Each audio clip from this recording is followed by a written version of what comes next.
Alongside Brent Hubbs, I'm Austin Price for the VolQuest Stock Report for this South Alabama week. Brent, stock up for you. Stock up for me is going to be Cooper Mays. I'll be honest with you, I didn't like the matchup at all with Mays and against Georgia's defensive interior, big Jordan Davis and all those guys that Georgia plays up front. And Cooper Mays wasn't perfect, Austin, but physically he held his own. And there was not a bunch of plays where the center just got flat out run over. Tennessee gave up some inside pressure, but I wouldn't put all that on Cooper Mays. Put some of that on the guards. And I just thought that the young sophomore held his own pretty well against what is perceived by most out there to be the most dominant, most physically dominating interior defensive line in the country. You know, Cade May said on Tennessee Prime this week that, because he went for a full semester against Jordan Davis, he kind of was able to give Cooper some tips, don't set back, pad leverage low, good hands.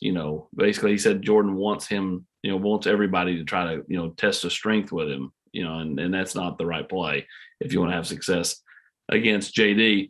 Stock up for me, Cedric Tillman. I mean, how could it not be? I mean, good grief. I mean, 46 catches, 750 yards. He's went for 352 combined against Alabama in Tuscaloosa and then Georgia in Knoxville. He's stock through the roof. So stock down for me, Tennessee against mobile quarterbacks. I mean, Stetson Bennett, one that would not, characterize him in the same breath as Matt Corral or Bryce Young, but he's more than capable, and he was able to juke a couple of Tennessee players out of their shoes the other night. So stock down for me would be the mobile quarterback. Stock down for you. Yeah, those mobile quarterbacks have been Tennessee's kryptonite all season long for that defense for sure. Stock down for me.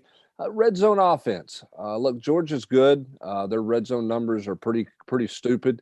I think they're giving up less than 2 yards of play when the ball's inside their 25-yard line, something like 90 snaps inside the 25, which is a crazy number. But this Tennessee offense is a high-octane, high-powered offense, and they've got to do a better job finishing drives with touchdowns in the red zone. Tennessee just 2 for their last 6 in terms of touchdowns in the red zone. Going back to that Kentucky game, they had a chance to make that a 2-score game and end the ball game in the fourth quarter against Kentucky. They had first and goal to 9, couldn't finish it.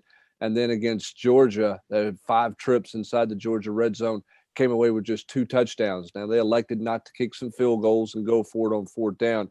But if you're going to upset the number 1 team in the country, when you get inside their 20, you got to score points.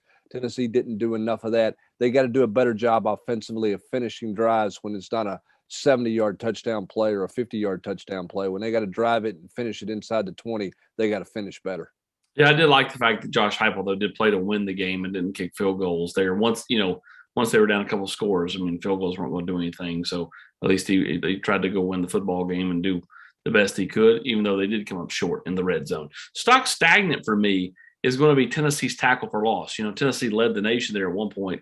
The last couple of weeks, 3 in each game, which isn't terrible, but it is not what they were doing. Now, maybe that's indicative of the offensive lines they've played the last couple of weeks, Kentucky and Georgia. But either way, to me, it's stock stagnant, just tackles for loss. It's not been a total drop off, but it's not been what it was. I would expect to see more along the line of what it was against South Alabama and Vanderbilt. Stock stagnant for you. Stock stagnant for me is the running backs and Tennessee's run game with the running backs. They're running Hendon Hooker a lot. He's been their leading rusher. I know they don't have Tyon Evans and don't expect them to have Tyon Evans, but you kind of are who you are at running back right now. And will they give the running backs more of an opportunity than they've given them the last few weeks? This is a run game. Josh Heupel always talks about he wants to be balanced. He said at the half against Georgia they had to run the football better. It just wasn't there. And they didn't really commit to it with a lot of tailback runs. Now, that part of that's because the game got away from them score-wise. But only twice this year have Tennessee tailbacks combined for 30 carries in a game. Do they give those tailbacks more run these last 2 weeks against South Alabama and Vanderbilt, 2 teams you think they ought to be able to run the football against? Would like to see those running backs get more of an opportunity, and maybe even more than just Jalen Wright and Jabari Small. We'll see what happens there. But does Tennessee give those running backs a deeper run in terms of volume of work these last 2 weeks?